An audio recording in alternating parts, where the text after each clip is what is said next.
The Maker of Moons by Robert W. Chambers. Chapter 1.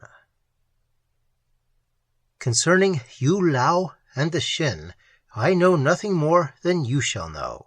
I am miserably anxious to clear the matter up. Perhaps what I write may save the United States government money and lives. Perhaps it may arouse the scientific world to action. At any rate, it will put an end to the terrible suspense of two people. Certainty is better than suspense. If the government dares to disregard this warning and refuses to send a thoroughly equipped expedition at once, the people of the state may take swift vengeance on the whole region and leave a blackened, devastated waste where today forest and flowering meadowland border the lake in the Cardinal Woods. You already know part of the story. The New York papers have been full of alleged details. This much is true. Barris caught the Shiner, red-handed, or rather, yellow-handed, for his pockets and boots and dirty fists were stuffed with lumps of gold. I say gold advisedly. You may call it what you please. You also know how Barris was, but unless I begin at the beginning of my own experiences, you will be none the wiser after all. On the 3rd August of the present year, I was standing in Tiffany's chatting with George Godfrey of the designing department. On the glass counter between us lay a coiled serpent, an exquisite specimen of chiseled gold. "No," replied Godfrey to my question, "it isn't my work. I wish it was. Why, man, it's a masterpiece."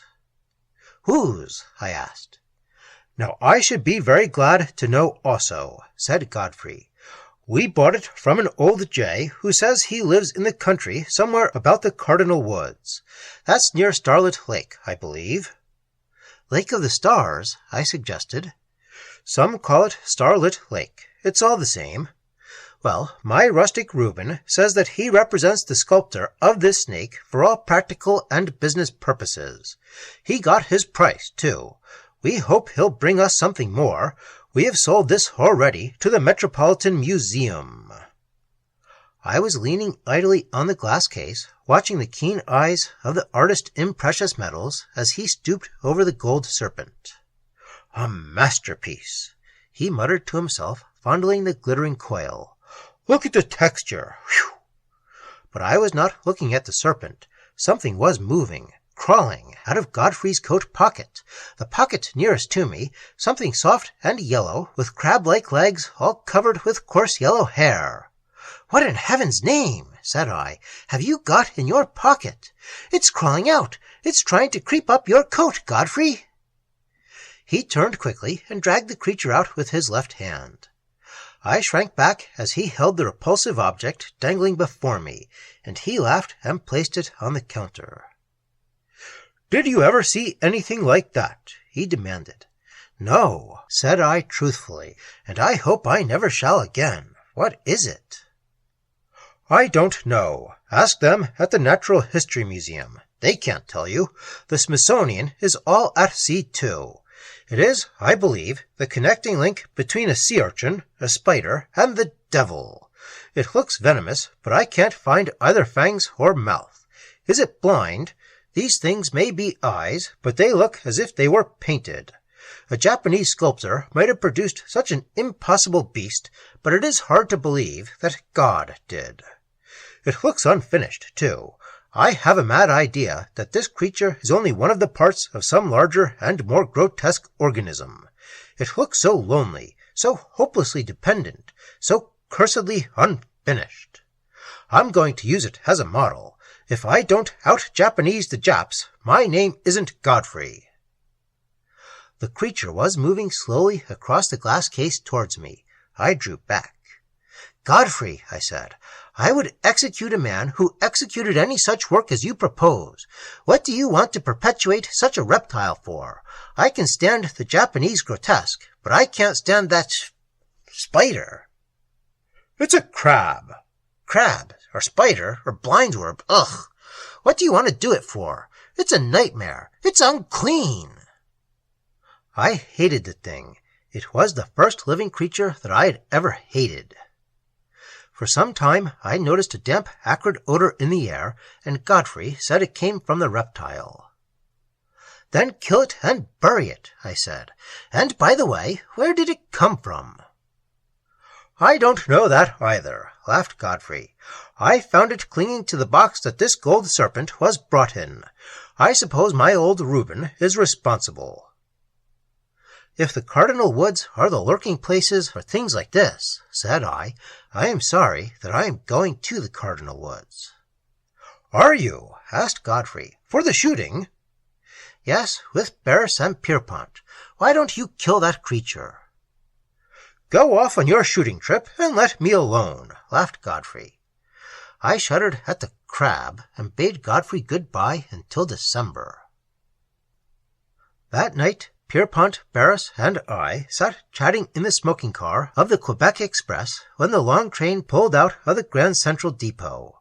Old David had gone forward with the dogs. Poor things, they hated to ride in the baggage car. But the Quebec and Northern Road provides no sportsmen's cars, and David and the 3 Gordon setters were in for an uncomfortable night. Except for Pierpont, Barris, and myself, the car was empty. Barris, trim, stout, ruddy, and bronzed, sat drumming on the window ledge, puffing a short, fragrant pipe. His gun case lay beside him on the floor. "When I have white hair and years of discretion," said Pierpont languidly, "I'll not flirt with pretty serving-maids. Will you, Roy?" "No," said I, looking at Barris. "You mean the maid with the cap in the Pullman car?" asked Barris. "Yes," said Pierpont. I smiled, for I had seen it also. Barris twisted his crisp gray mustache and yawned. "You children had better be toddling off to bed," he said. "That lady's maid is a member of the Secret Service." "Oh," said Pierpont, "one of your colleagues?" "You might present us, you know," I said. "The journey is monotonous." Barris had drawn a telegram from his pocket, and as he sat turning it over and over between his fingers, he smiled. After a moment or two, he handed it to Pierpont, who read it with slightly raised eyebrows. "It's rot. I suppose it's cipher," he said. "I see it's signed by General Drummond." "Drummond, Chief of the Government Secret Service," said Barris. "Something interesting?" I inquired, lighting a cigarette. "Something so interesting," replied Barris, "that I'm going to look into it myself." "And break up our shooting trio?" "No. Do you want to hear about it? Do you, Billy Pierpont?" "Yes," replied that immaculate young man. Barris rubbed the amber mouthpiece of his pipe on his handkerchief, cleared the stem with a bit of wire, puffed once or twice, and leaned back in his chair.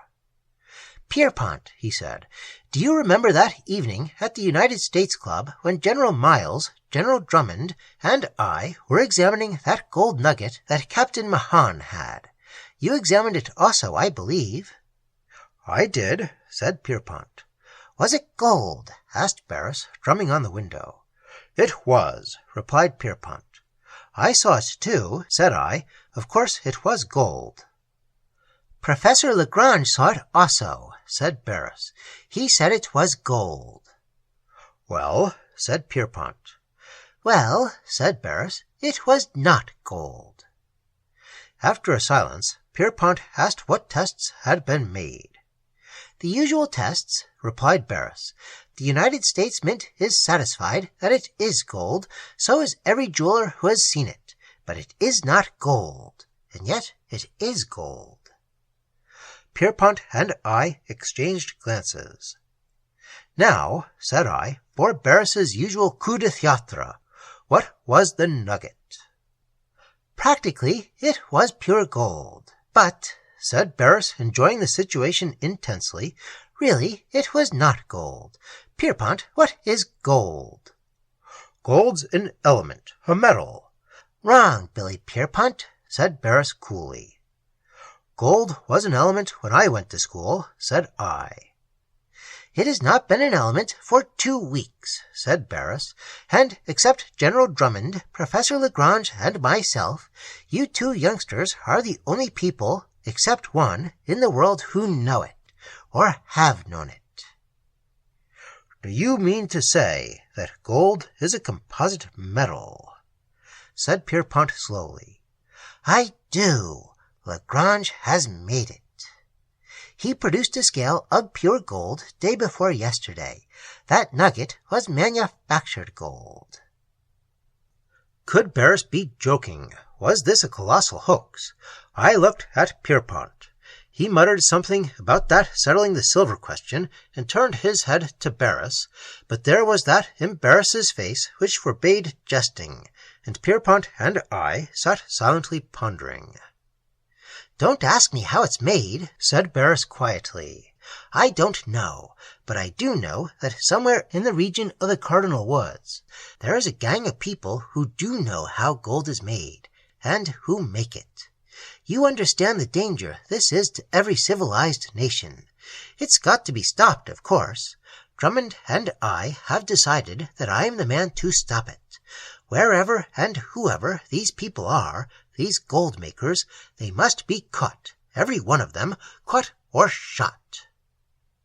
"Or shot," repeated Pierpont, who was owner of the Crosscut gold mine and found his income too small. "Professor Lagrange will of course be prudent. Science need not know things that would upset the world." "Little Willie," said Barris, laughing, "your income is safe." "I suppose," said I, "some flaw in the nugget gave Professor Lagrange the tip." "Exactly. He cut the flaw out before sending the nugget to be tested. He worked on the flaw and separated gold into its 3 elements."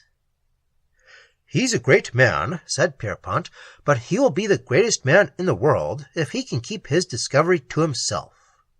"Who?" said Barris. "Professor Lagrange." "Professor Lagrange was shot through the heart 2 hours ago," replied Barris slowly.